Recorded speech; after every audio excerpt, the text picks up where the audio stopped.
The next topic is I can't remember what I read or learn. अभी मेरे को बताएं लोग कि तो मेरे को बताएं कि आप ऐसा क्यों होता है। इसलिए भी होता है क्योंकि हम शेयर नहीं करते, मे बी।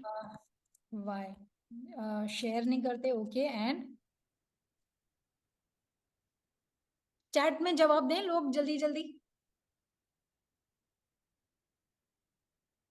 अच्छा क्योंकि डेट। उसमें डेट्स और नेम्स होती हैं। तो रिवाइज नहीं करते। जी बिल्कुल रिवाइज नहीं करते। वी जी डोंट टेक नोट्स। नोट्स नहीं लेते। जी और lack of concentration, lack of interest. और हम मतलब कि यहाँ पे बुक को खूबसूरत बनाना यूजिंग हाइलाइटर्स, स्टिकी नोट्स वगैरह। डिस्कस भी नहीं करते हैं। जी तो those are really really good reasons. जज़ाकुमुल्लाह खैर एवरीबडी फॉर रिस्पॉन्डिंग। और आप अपने पेजेस में अपनी बुक्स में लिखते रहें कि आपको क्यों आप क्यों याद नहीं कर पाते हैं ना, वो अपना सोचें। अभी हम देखते हैं कि इसका सोल्यूशन क्या है। ठीक है। तो देखो इसके लिए you have to be a little creative and like I said, कोई मेरे को बताएगा क्रिएटिविटी की मैंने डेफिनेशन क्या दी थी? जल्दी से चैट में लिखे। Yes, pen down your ideas. So I will repeat it again. It has to do with lots of, yes, lots of different ideas. And even if like जो चीजें impossible भी लगे ना वो भी, it's about doing everything that you can with your imagination, going crazy in your head. Yes. Yes, mashallah, mashallah. I really, really like how people are responding in today's class. I love it, guys. जज़ाकुमुल्लाह खैर। तो देखिए creativity में क्या करना है। तो सबसे पहले अभी जब भी आपको ये प्रॉब्लम आती है ना याद रखने वाली, तो इसमें आप क्या करोगे, अपना स्टाइल पता करोगे। सबसे पहली चीज है अपना स्टाइल पता करना। जैसे आप लोगों को पता है कि लर्निंग के स्टाइल्स होते हैं। कुछ लोग ऑडियो लर्न ऑरल होते हैं, मतलब वो सुनकर सीखते हैं, कुछ देख कर सीखते हैं, कुछ कर कर सीखते हैं, कुछ समझ कर सीखते हैं, और कुछ लोग है ना दूसरों को करता हुआ देख कर सीखते हैं, कुछ लोग गलतियां करके सीखते हैं। So people have different styles. You need to find out your style, कि आपका पढ़ने का, सीखने का, याद रखने का स्टाइल क्या है। दूसरी चीज आप क्या करोगे, आप जब भी पढ़ोगे आप अपने पर्पस के साथ पढ़ोगे। मतलब ये है कि अच्छा क्यों पढ़ रही हूँ मैं, मुझे क्या जैसे अगर मेरे को फॉर एग्जांपल मैं पेरेंटिंग के ऊपर कोई किताब पढ़ रही हूँ, तो फिर मेरे को कॉन्स्टेंटली याद रखना पड़ेगा अच्छा इसमें मेरे को मेरा मेरा प्रॉब्लम सॉल्व हो रहा है, मेरा प्रॉब्लम सॉल्व हो रहा है। या फिर अगर मैं इंटरेस्ट के लिए पढ़ रही हूँ तो अरे हाँ ये बहुत इंटरेस्टिंग बात है, चलो इसको नोट करते हैं, अरे हाँ ये तो नया है। ऐसे ही ना I have to keep talking to that author. जैसे for example I am reading this book से moon walking with Einstein, the author is Joshua. तो मैं जोशुआ भाई से बार बार बात करूँ, भाई ये क्या बात करो, ये बुक में ऐसा थोड़ी ना हो सकता, अच्छा ऐसा बोल रहे हो आप, ठीक है मैं ये सोच के देखती हूँ। I have to keep talking to that author, right. तो जितना आप बात करते रहोगे, सोचते रहोगे उस बारे में, तो आप एक्टिवली एंगेज्ड रहोगे किताब में। Third point is you have to think in pictures, कि जो भी आप पढ़ रहे हो ना उसकी मूवी बनाते चलो फास्ट फास्ट। जैसे इतने सारे आप लोग सब देखे हो मूवीज, राइट, मोस्टली सबको ही, हर किसी को पता है मूवीज कैसी चलती हैं।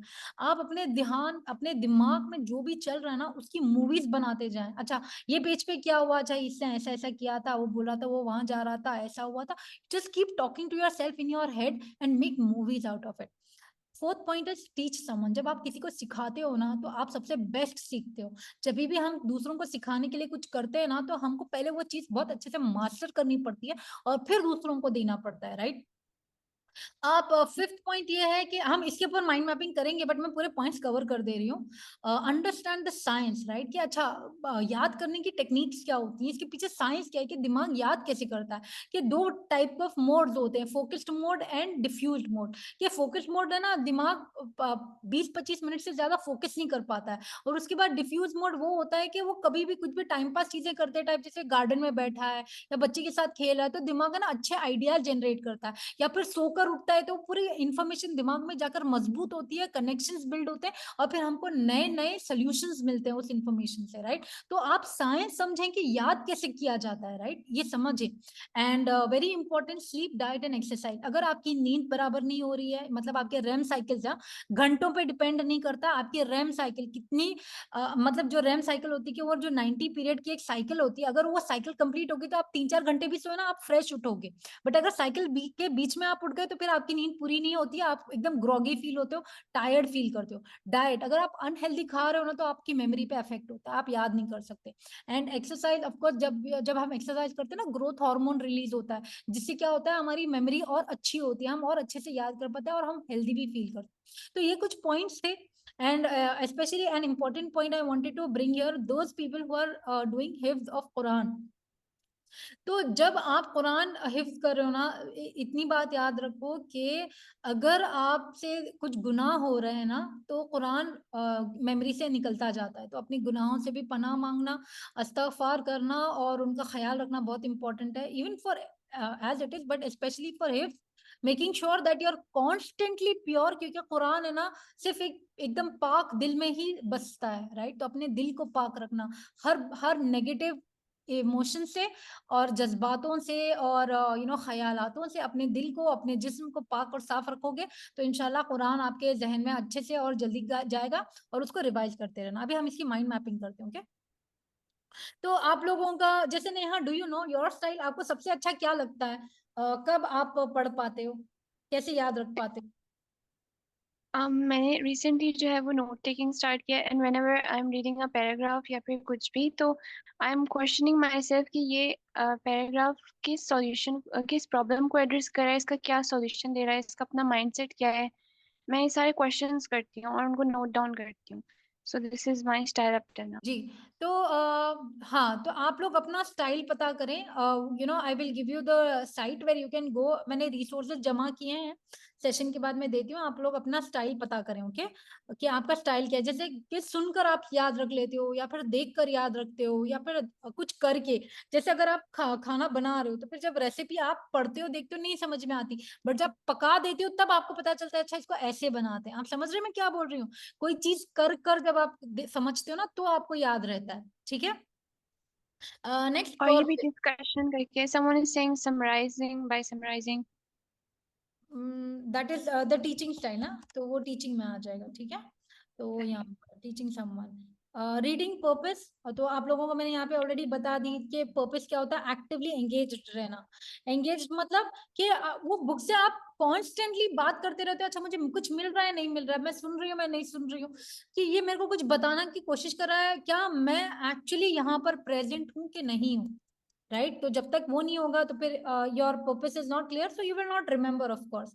Now think in pictures, can you tell me what do you mean by think in pictures? मैंने क्या बताई थी? बिकॉज हमारा ब्रेन जो है वो पिक्चर्स में सोचता है, उसको जो है वो लैंग्वेजेस मतलब एब्जॉर्ब नहीं होती, असल में जो ब्रेन की जुबान है वो पिक्टोरियल है। जी बिल्कुल, तो उसकी मैं आपको कुछ बोलूँ मैं जी भाई जल्दी बोले।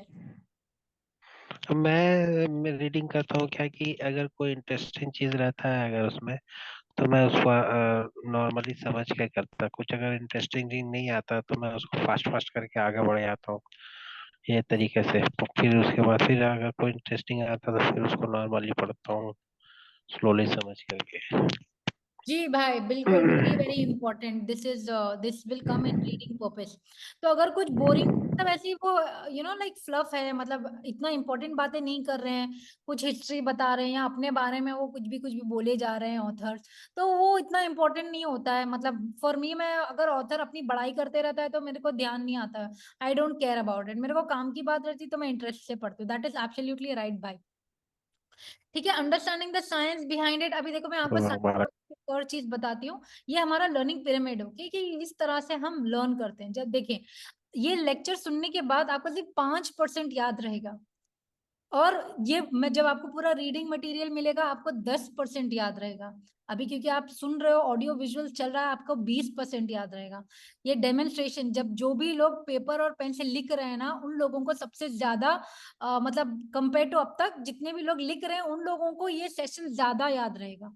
अभी जो लोग ये सेशन जाकर फिर किसी से डिस्कस करेंगे वो लोगों को 50% याद रहेगा। जो लोग मैं जो भी सिखा रही हूँ आज उसको जाके अप्लाई करेंगे उन लोगों को 75% याद रहेगा। और जो लोग ये सीखने के फौरन बाद किसी को जाकर सिखाएंगे उन लोगों को 90% याद रहेगा। आप समझ रहे हैं मेरी बात? ये लर्निंग पिरामिड है, इस तरह से हमको कोई भी चीज याद रहती है। तो फिर जब तक आप सबसे हाईएस्ट लेवल पे जो है ना, जब दूसरों को सिखाता है इंसान तो याद रखता है। तो जो भी चीज आप याद रखने की कोशिश करें, किसी को भी पकड़ो, अपने फ्रेंड्स बनाओ, ये ग्रुप में ऑलमोस्ट 1000 लोग हैं यार, एक एक बंदे को भी अगर एक एक इंसान मिल गया पकड़ के ये सीखने के लिए, प्लीज अपने स्टडी बडीज बनाओ, उनके साथ मिलकर डिस्कस करो, एक दूसरे को सीखो सिखाओ, रोज आधा घंटा अरेंज करो, 15 मिनट जो भी है चैट पे या वॉइस नोट्स पे, but just find someone who is learning what you are learning and teach each other. इससे बहुत फायदा होगा। जो लोग बहुत सीरियस हैं चीजें याद रखने के लिए, सीखने के लिए, please the bottom of this pyramid इसको समझें, दूसरों को सिखाएं। You have to become teachers, you have to become teachers, otherwise मतलब बहुत स्लो है ना ये, देखो प्रोग्रेस बहुत स्लो हो जाएगी वरना हमारी। ठीक है, और एक चीज मैं आपको बता दूं यहाँ पर, बहुत इंपॉर्टेंट है ये जिस तरह से हमारा दिमाग सोचता है, राइट, तो फोकस मोड में जब आप कंसंट्रेट करके दिमाग पे सोचते हैं ना, न्यूरल पाथवे बनते हैं, नए नए रास्ते बनते हैं दिमाग में। बट डिफ्यूज मोड में जब आप रिलैक्स करते हो ना, तो वो नए पाथवे है ना मजबूत होते हैं। ठीक है, वो नए नए पाथवे जाके कनेक्ट होते हैं, आपकी पुरानी नॉलेज को वो खींच कर लेकर आकर उसका सेंस बनाते हैं। हमारे दिमाग में एक बहुत कॉम्प्लेक्स नेटवर्क बनता है पास्ट इंफॉर्मेशन का और न्यू इंफॉर्मेशन का। आप लोग समझ रहे हैं मैं क्या बोल रही हूँ? तो नहीं मैम, ये समझ नहीं आया, फोकस और डिफ्यूज में क्या फर्क है? मतलब दे exactly look the same definition, इसका नहीं थोड़ा नहीं डिफरेंस? नहीं नहीं, तो फोकस्ड मोड में क्या होता है पता है, जैसे आप दिमाग में, जैसे आज आपने एक चीज सीखी फॉर एग्जांपल, कि दिमाग है ना पिक्चर्स में सोचता है। अभी ये इंफॉर्मेशन जब आप रिलैक्स्ड मोड में रहते हो ना, तो वो जाकर ध्यान में क्या करेगा, चीजों को पिक्चर्स में कन्वर्ट करना शुरू कर देगा आपका दिमाग, वो नए पाथवेज बन जाएंगे। समझ रहे हो? आपको मैंने एग्जाम्पल दी है आपको। जब आप डिफ्यूज मोड में रहते हैं, जब आप रिलैक्स करते रहते हैं, तो फिर आपकी जो भी नॉलेज होती है वो सिंथेसाइज होती है, वो जाके जहन में ना दूसरे लोगों से, दूसरी इंफॉर्मेशन से बात करती है, और वो इंफॉर्मेशन के सेंस बनाकर उसको फिर फ्यूचर में यूज करने के पाथवेज बनते हैं। समझ रहे हो आप मैं मतलब क्या बोल रही हूँ? डिफ्यूज मोड जो है वो इनवॉलेंट्री होता है, एंड फोकस मोड जो है हम वॉलेंटरली कर रहे होते हैं। कोई प्रॉब्लम के ऊपर बहुत जोर देते रहते हैं बट समझ में नहीं आता है, बट कभी आप सोकर उठते हो देखो चीजें समझ में आने लगती हैं। तो डिफ्यूज हम्म। मोड जो होता है वो भी आपको है ना एक्टिवली ब्रेक लेना पड़ता है, कि ठीक है अभी मैं थक गई, अभी मैं नहीं पढ़ूंगी, या फिर अभी मेरे दिमाग में नहीं जा रहा, अभी मैं नहीं करूंगी। ऐसा जब आप एक्टिवली ब्रेक लेते हैं ना अपने दिमाग को, वो प्रॉब्लम से थोड़ा सा हटाते, पर्सपेक्टिव चेंज करते हैं, तो चीजें आपको समझ में आने लगती हैं। ठीक है, चलो अभी